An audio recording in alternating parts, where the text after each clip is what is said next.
안녕하십니까.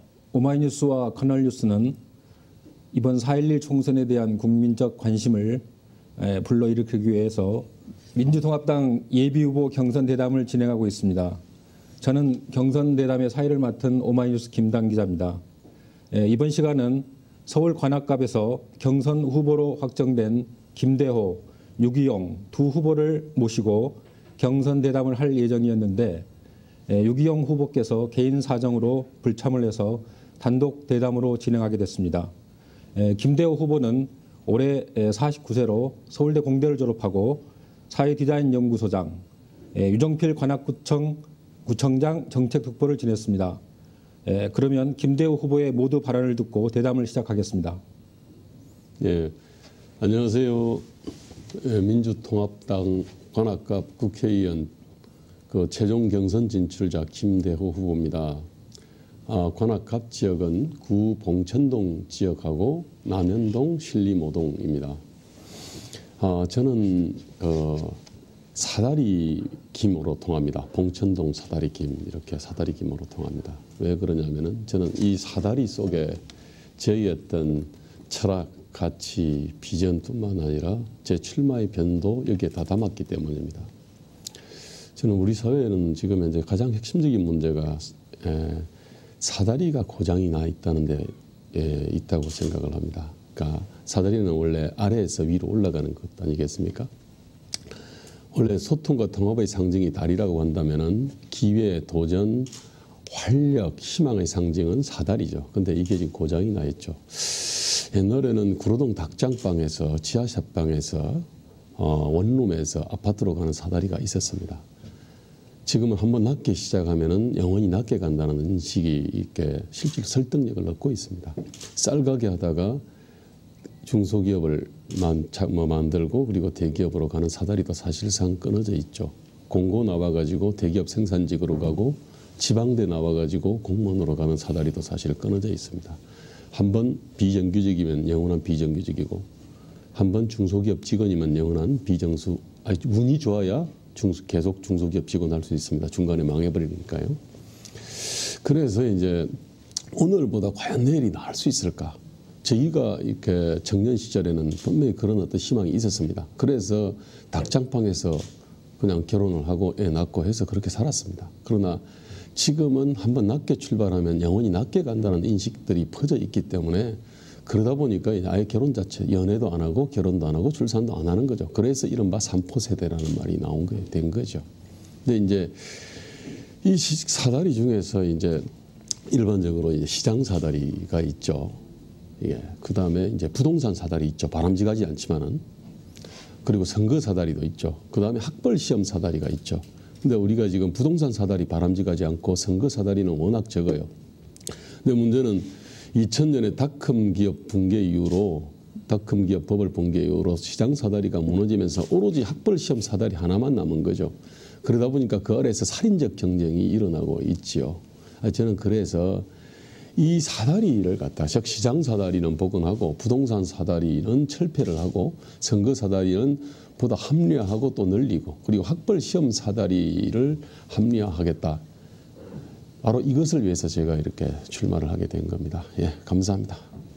네. 이번 대담에서는 모든 후보들에게 공통 질문을 들고 있거든요. 네네. 그래서 후보님께도 역시 똑같은 공통 질문 4가지를 드리겠습니다. 예, 답변은 3분 이내로 해주시면 되겠습니다. 네. 첫 번째 질문인데요.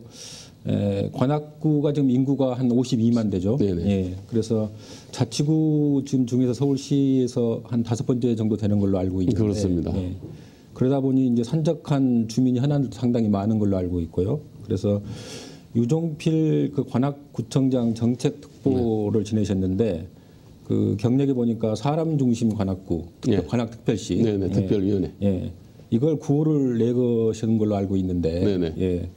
현재 지금 관악 지역에서 가장 그 핵심적인 현안은 무엇이라고 보시는지, 그 다음에 또 그에 대한 정책 대안이 있으시면 좀 말씀을 해주시죠. 일반적으로 그냥 보통 교통과 교육을 얘기합니다. 관악구가 한 24제곱킬로쯤 되는데 거기에 인구가 이제 그 52만에서 54만이 살고 있어요. 근데 그 24제곱킬로도 그나마도 관악산이 크게 차지하고 있죠. 그러다 보니까 사실은 그 평지의 인구 밀도는 굉장히 높습니다. 그리고 도로로 본다 하더라도 관악구 전체를 갖다가 관통하는 게 남부순환도로입니다. 그리고 지하철 2호선입니다. 근데 이제 횡으로도 사실은 적은 편이죠. 그러니까 사통팔달하고는 아주 거리가 멉니다, 사실은. 그 다음에 종로로도 이제 실림로하고 봉천로가 이제 있는 거고요. 그러다 보니까 사실은 교통 문제가 특히 어떤 남북 방향으로 가는 어떤 교통 문제가 사실은 심각합니다. 또 하나는 아무래도 이제 저소득층 상대적으로 이 저소득층이 아주 밀집이 되어 있습니다. 그리고 저소득층과 더불어서 또 이렇게 1인 가구 비율이 거의 전체 가구의 50% 정도 됩니다. 그렇기 때문에 그 교육 문제가 심각합니다. 교육 문제는 단 게 아니고 거기서 어떤 학교에 대한 어떤 신뢰가 없다 보니까 강남으로 애들이 다 이렇게 공부 잘하는 애들이 아무래도 많이 빠져나가지요. 그래서 관악구는 좀 교육시키기가 힘들다 이런 인식을 갖고 있죠. 그래서 이제 교통 문제와 교육 문제가 이제 핵심인데 그 교통 문제는 결국은 어떤 남북 방향으로 어떤 이 경전철을 갖다가 뚫는 거 외에는 사실 다른 방법이 별로 없습니다. 또 하나 교육 문제는 그거는 학교의 어떤 이 자율권들을 갖다가 좀 이렇게 준다 그러면 특히 이제 학생들이 학교 안 가는 기간이 175일입니다. 네. 그 175일을 갖다가 그러니까 175일을 갖다 잘 운영하고 그다음 학교 가는 기간 그 나머지 기간 그 부분에 대해서는 좀 자율권들을 갖다가 주면은 교육이 좋아가지고 이사 오는 관악구 이른바 이제 맹모 삼천이 아니라 맹모 관악 또 충분히 일어날 수 있다 이렇게 생각을 합니다. 그 두 번째 질문 드리겠습니다. 네. 김 후보께서는 이제 오랫동안 노동운동을 해오시지 않았었습니까? 네. 그리고 이제 사회 디자인 연구소장이라는 좀 특이한 순수한 이런 경력을 갖고 계십니다. 그래서 이번 질문을 좀 범위를 좀 넓혀가지고 우리 사회의 가장 핵심적인 현안이 무엇이고 그다음에 이에 대한 정책 대안은 무엇인지 좀 말씀해 주시죠. 그게 사실 아까 이제 관악을 말씀드렸는데 관악에 어떻게 보면 두 개 부류 주민이 있습니다. 오랫동안 거기 살아오신 분들이 있잖아요. 그러니까 서울 중심에서 밀려난 분들, 그다음 시골에서 올라온 분들. 그래서 이제 몇십 년 동안 이렇게 사셨던 거고 이분들이 향후에나 초등학교, 중학교 동창회로 이렇게 끈끈하게 엮여 있죠. 참 어떤 시골스러운 어떤 그런 어떤 이 문화를 갖고 있는 그런 주민들이 있습니다.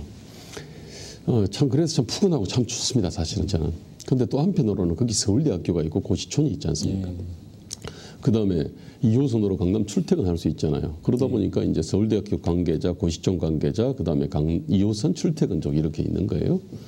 이분들은 대단히 젊잖아요. 또 가난하죠. 그다음 도전적이죠. 그다음에 당연히 집값이 싸죠. 그 싼 집값 때문에 이제 30대 어떤 이 사회생활 초년생들, 그다음에 신혼부부들 이런 부분들이 이제 많이 있습니다. 그런데 그 어떤 지역 현안에 대해서 제가 교육과 교통이 핵심이다라고 했는데 제가 볼 때는 어떤 지역적 현안보다는 양극화와 일자리와 이 어떤 교육 문제 이 부분이 사실은 이 국가적 국민적 현안인데 이것이 지역적 현안보다 압도적으로 사실은 큽니다. 그래서 아까 지역적 현안이 뭐냐고 물었을 때 제가 답변을 드렸는데 실제로는 가장 압도적으로 중요한 현안은 아까 양극화와 일자리와 교육, 금융, 산업 이런 문제라고 할 수 있습니다. 자, 그래서 이 문제의 핵심은 저는 결국은 이 사다리가 부러짐으로 해서 생긴 문제가 아니냐 이렇게 생각합니다.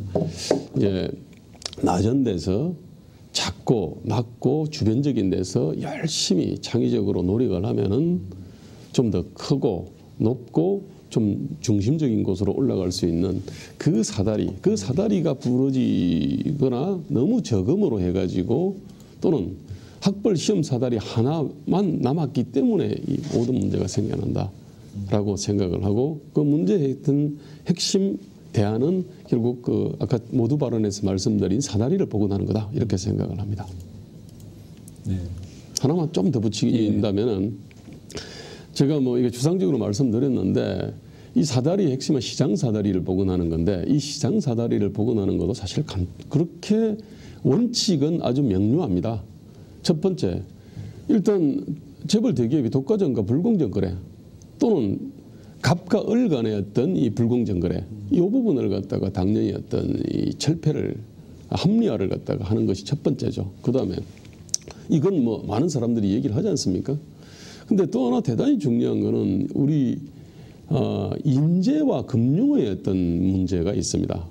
한국은 지금 인재가 민간 중소기업 쪽으로 시장 쪽으로 안 오게 돼 있습니다. 이른바 이제 공짜 들어가는 직업 받고 사짜 들어가는 직업으로 그렇게 가게 돼 있습니다.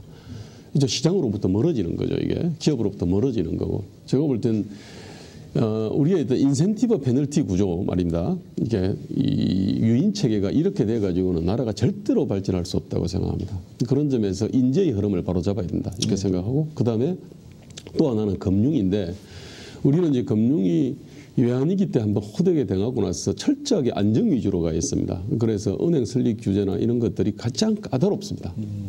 그러다 보니까 이제 돈이 필요한데 적세적소에 돈이 공급돼야 되는데 돈이 공급이 안 되는 거죠.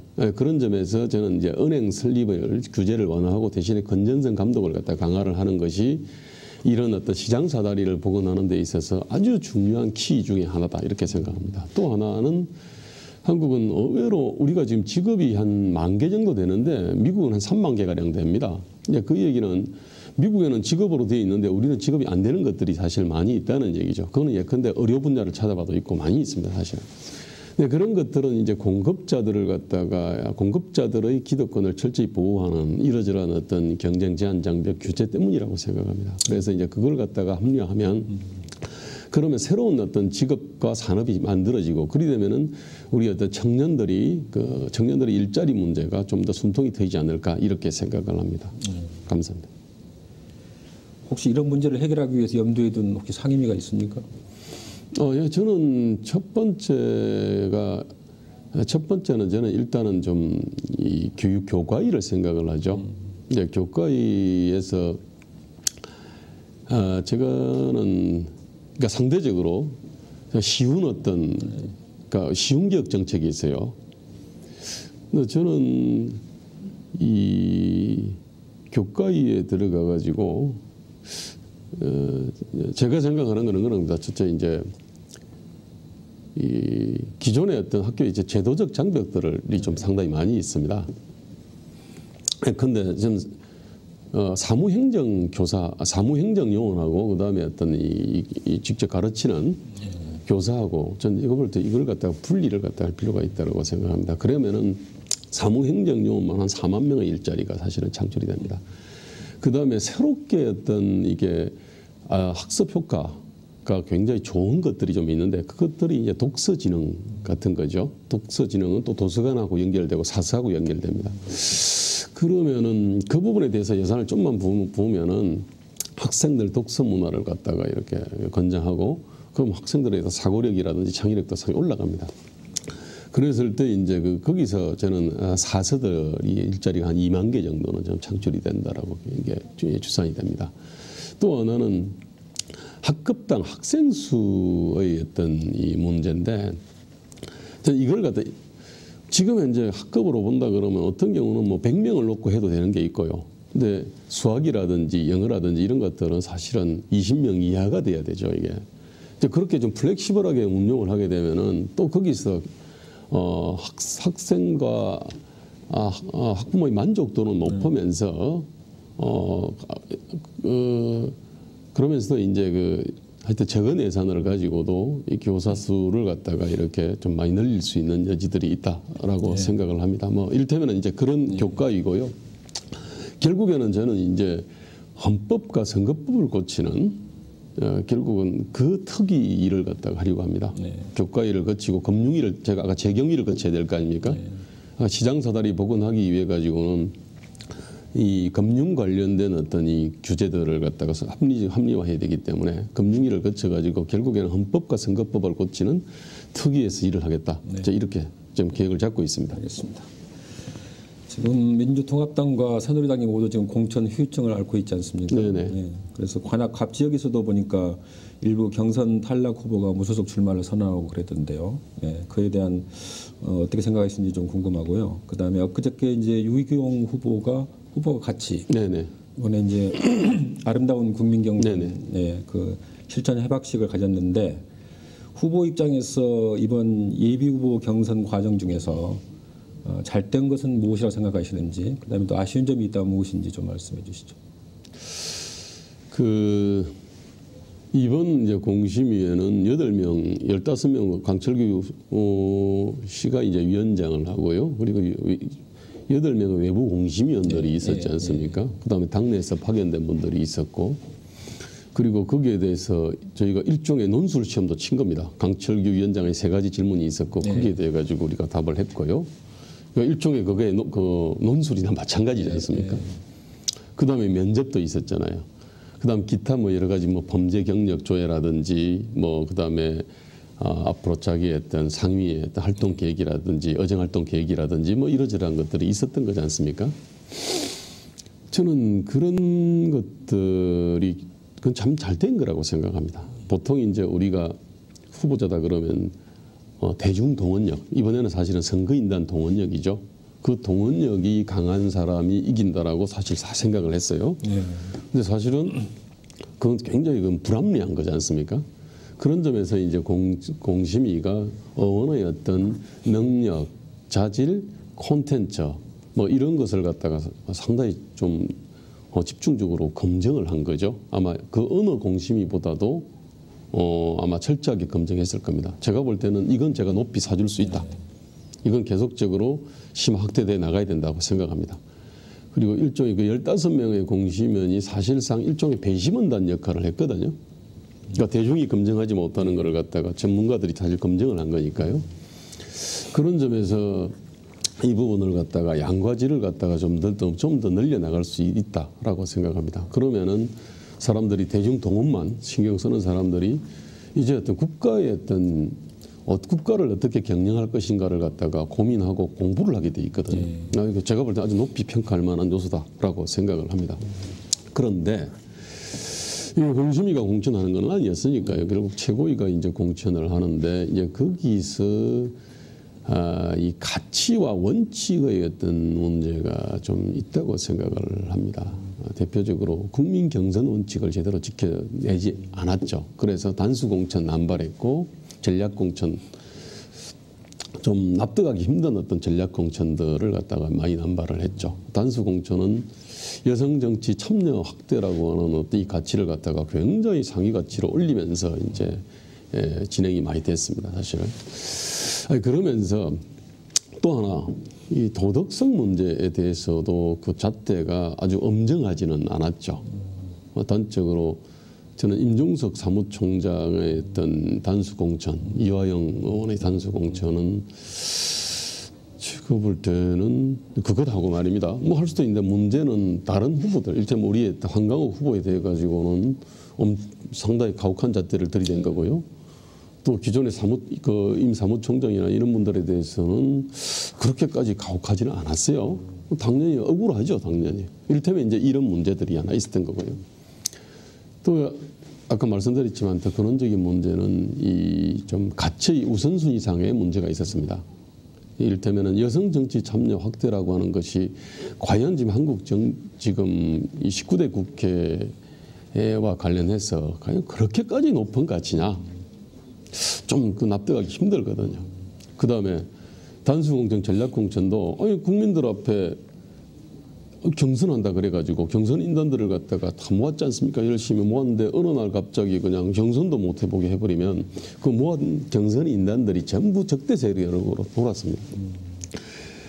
그래서 그런 점에서 제가 볼 땐 좀 아쉬운 점이 정말 한두 가지가 아닙니다. 네. 그 납득하기 어려운 전략 공천 지역을 좀 예를 들 수 있을까요? 뭐 제가 단적으로 제가 잘 아는 우리 일산서구의 우리 그 김두수 후보, 그다음에 금천의 정두환 후보. 제가 볼 땐 그 정말로 저는 아무 생각해도 그건 납득할 수가 없습니다. 두 분이 떨어진 거에 대해서. 경선 무대에도 올라가 보지를 못했지 않습니까? 그렇다고 해서 여론조사도 보면 다 돌려보는 건데 말입니다. 그렇게 큰 격차가 나는 것도 아니고 모든 면에서 격차 나는 것도 아니에요. 그런데 경선 무대도 못 올라가게 해버렸지 않습니까? 자, 그렇게 되면은 그분들이 모았던 그 선거인단들이 뭐 이 당에 대해 가지고 야, 이 공천의 원칙과 기준도 없고 정의가 없다라고 생각을 해요. 그러면은 반민주통합당 정서를 갖다 갖게 돼 있습니다. 그런 점에서 이거는 엄청나게 어떤 큰 전략적 오류다, 저는 그렇게 생각을 합니다. 그런 것이 한두 곳이 아니죠. 예. 알겠습니다. 관악갑 지금 현역 의원은 이제 김성식 의원인데, 네, 그렇습니다. 김성식 의원이 잘 아시다시피 이제 한나라당을 탈당해서 현재는 무소속이지 않습니까? 네, 그래서 새누리당에서는 지금 후보를 내지 않는 좀 전략 지역으로 지금 분류가 되고 있는데, 네. 그래서 이제 예비부 경선을 통과하면은 김성식 후보하고 본선이 이제 기다리고 있습니다. 네, 그렇습니다. 예, 그래서 자신의 본선 경쟁력은 무엇이라고 생각하시면, 특히 뭐 김성식 후보하고 비교해도 좋습니다만은 다만 이제 아까 말씀드렸듯이 비방은 안 되고요. 예, 한번 말씀을 해주시죠. 저는 어떻게 보면 콘텐츠를 전문적으로 생산하던 사람 아닙니까? 예. 그래서 같이 국가 경영의 어떤 이 비전과 전략이 가장 준비가 잘 된 후보라고 해도 뭐 그렇게까지 틀리지 않을 것 같아요. 제 어떤 국가 경영의 어떤 비전과 전략이 과연 어떤 유효하냐 이 문제를 떠나가지고 아마 이 문제와 관련해서 저처럼 정말 치열하고 집요하게 이렇게 연구를 하고 고민을 했던 사람은 없을 거예요. 물론 이런 어떤 국가 경영의 어떤 비전과 전략을 혼자서 골방에서 고민하는 건 아니지 않습니까? 네. 수많은 어떤 전문가들, 그 다음에 실무를 아는 그런 어떤 기업인들, 활동가들, 그 다음에 노동자들, 그 다음에 상위 영세 상인들, 뭐 이런 분들과의 어떤 엄청나게 많은 어떤 토론을 통해 가지고 만들어 왔지 않습니까?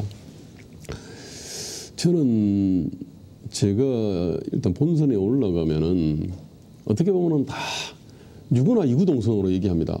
그 국회의원은 국가적 국민적 현안을 갖다 해결할 수 있는 자질과 능력을 갖춰야 되고 그 부분과 관련해서 준비를 잘 해야 된다. 다 누구나 다 이런 얘기하지만 실제로 기대를 하지 않지 않습니까? 그냥 지역에서 스킨십을 갖다가 잘하는 후보라고 생각해요. 그런데 어떻게 보면은 하나의 아이디얼 타입이 하나가 나타난 겁니다. 사실은 이게 정말 제대로 된 큰 정치인의 어떤 면모를 갖고 있는 사람이 한 사람이 나타나게 된 거죠. 그러면 그것이 갖고 있는 어떤 그 갖고 있는 주목 효과가 있습니다. 그런데 반칙과 특권이 어떤 난무하는 사회에서 반칙과 특권들을 갖다가 하고 이게 그 정치 생명 걸고 싸워온 사람이 있다면 뭐 예컨대 뭐 우리 노무현 전 대통령이 그런 분이었지 않습니까? 그 감동이 있었잖아요. 네. 마찬가지로 국가 경영의 어떤 비전과 이 전략이 이게 부재한 어떤 이 정치 풍토에서 저 같은 후보가 이렇게 부상하게 되면은 하나의 어떤 빛이 되지 않을까 싶습니다. 그러면 그것이 갖고 있는 어떤 대단한 어떤 파괴력들이 있습니다. 우리 김성식 의원은 어떻게 보면은 의정활동 1위 평가를 받습니다만은 또 한 관점을 달리하면 일종의 재래식 정치의 1인자입니다. 재래식 정치의 1인자고 저 같은 경우 새로운 정치의 어떤 제가 선봉장이 되는 거죠. 그랬을 때 재래식 정치의 어떤 이 대가하고 그다음에 새로운 정치의 어떤 선봉장하고 붙게 된다 그러면은 우리 국민들의 어떤 변화 받고 어떤 그런 열풍, 그런 심리를 감안했을 때 제가 압도적인 어떤 경쟁력 우위에 있지 않을까 뭐 이렇게 생각을 합니다. 상당히 자신감이 넘치십니다. 예. 그럼 후보자 그 마무리 발언 시간을 드리겠습니다. 3분 예정입니다. 네. 저는 그 지난 10년의 어떤 민주정부도 그렇고 이명박 정부가 쫙 놓고 생각하면 이명박 정부가 뭐 4대강하고 그다음에 뭐 감세 좀 하고 뭐 좀 접근 어떤 인사 좀 잘못하고 뭐 그런 것 때문에 엄청난 민심의 이반이 일어났다고 생각하지 않습니다. 그다음에 노 전 대통령이 뭐 대연정 제안을 하고 뭐 한미 FTA 추진을 갖다가 하고 그 말실수 좀 해가지고 그렇게 해서 민심의 이반이 일어났다고 생각하지 않습니다. 근원적으로는 한국의 어떤 양극화와 일자리 문제를 갖다가 해결하지 못했기 때문에 그렇다라고 생각을 합니다. 이것이 가장 어떤 이게 근원이죠. 이게 지금 우리가 대학 진학률이 80%가 넘지 않습니까? 그런데 그 대학 진학 졸업을 한 사람들이 그게 맞는 일자리 가지는 비율이 얼마나 될까요? 10%? 15%? 안 될 겁니다, 아마. 그러면은 어떤 이 기대와 현실의 어떤 격차가 너무너무 크죠. 이것이 어떻게 보면은 에너지원이지 않습니까? 근데 우리 사회를 가만히 뜯어보면은 일자리가 제대로 된 일자리가 만들어지기 힘들게 돼 있습니다. 많은 사람들은 그걸 신자유주의 뭐 탓이다 그러고 무슨 1% 무슨 뭐 재벌 대기업 뭐 탓을 하는데 우리 어떤 고용 시스템 그렇지 않습니까? 예컨대 아니 정리하고 비정규직 없는 세상이라고 하는 비전을 봅시다. 한번 채용하면은 그러면 정년 보장해라는 얘기인데 지금은 어떤 인간의 수명을 제외하고 모든 존재들의 수명이 짧아졌잖아요. 기업의 수명, 기술의 수명, 작업장의 수명, 기계의 수명 모든 게 짧아져 있는데 이게 50년대, 60년대 어떤 식으로 그런 어떤 고용노동 비전을 갖고 있다고 한다면 당연히 일자리 안 만들어지는 거죠. 그다음에 금융이라는 것도 철저하게 안정성을 추구하게 되면은 그러면은 돈이 절실히 필요한 어떤 이 벤처 중소기업으로 돈이 안 가게 돼 있습니다. 그럼 모든 걸 일종의 공무원을 갖다가 직업의 모델로 만들어 버리면은 민간 중소기업 왜 갑니까? 그건 루저들, 패배한 사람들만 가게 돼 있지 않습니까? 저는 현재 어떤 진보나 보수가 갖고 있는 철학과 가치 자체가 이거는 청년들한테 최고의 체제를 만들 수밖에 없는 거라고 생각을 합니다. 그런 점에서 현재 어떤 진보의 철학과 가치를 갖고는 양극화 문제 해결을 못합니다. 그다음에 이 보수의 어떤 철학과 가치를 갖고도 마찬가지입니다. 그다음에 또 하나 실력의 문제가 있습니다. 국가라고 하는 게 그렇게 간단치 않습니다. 이 문제라고 하는 것들이. 우선순위 정확하게 설정해야 돼야 되는데 우선순위 정확하게 설정하려면 전체를 알아야 돼요. 전체 하는 게 쉽습니까? 그다음에 급소를 알아야 됩니다. 급소하는 게 쉽습니까? 급소도 전체를 알아야 되잖아요. 디테일을 알아야 되거든요. 바닥을 알아야 되고. 근데 이 급소를 갖다가 정확하게 몰라요. 따라서 뭐냐면 우선순위 정확하게 설정하는 거하고 급소를 갖다가 즉 중심고리죠. 중심고리를 정확하게 설정하는 거는 실력의 문제잖아요. 철학, 가치, 비전, 실력 이것이 현재의 어떤 진보나 보수로는 한국 사회의 어떤 양극화 일자리 문제 해결을 못합니다. 청년들한테 최고의 체제를 혁파를 못하는 거예요. 저는 바로 지금 현재 청년에게 최고의 체제를 갖다가 혁파할 수 있는 어떤 비전과 전략을 갖다가 갖고 있었고 이걸 썰파를 해왔어요. 그런데 제가 볼 때는 언론도 정치권도 이 부분에 대해 가지고 참 이해도 잘 못하는 측면도 있고 이해를 했다 하더라도 이게 어떤 기득권을 건드리기 때문에 사나운 저항이 두려워가지고 다 입을 다물고 있죠. 그래서 제가 이 관악 국민들의 어떤 심판을 받아가지고 내가 어떤 이 국회 진출하겠다 이렇게 생각을 하고 그래서 제가 어떤 이 지역구를 갖다 선정을 해서 거기서 사다리 메고 사실 제가 온갖 시행쇼를 갖다가 하고 다니면서 사람들한테 아주 내리에 깊숙하게 제가 어떤 각인을 갖다가 시켰습니다. 하여튼 저한테 기회가 참 이렇게 주어진다 그러면 좀 우리 무엇보다도 청년들과 대한민국에 그래도 숨통이 트이지 않을까 이렇게 생각합니다. 네, 알겠습니다.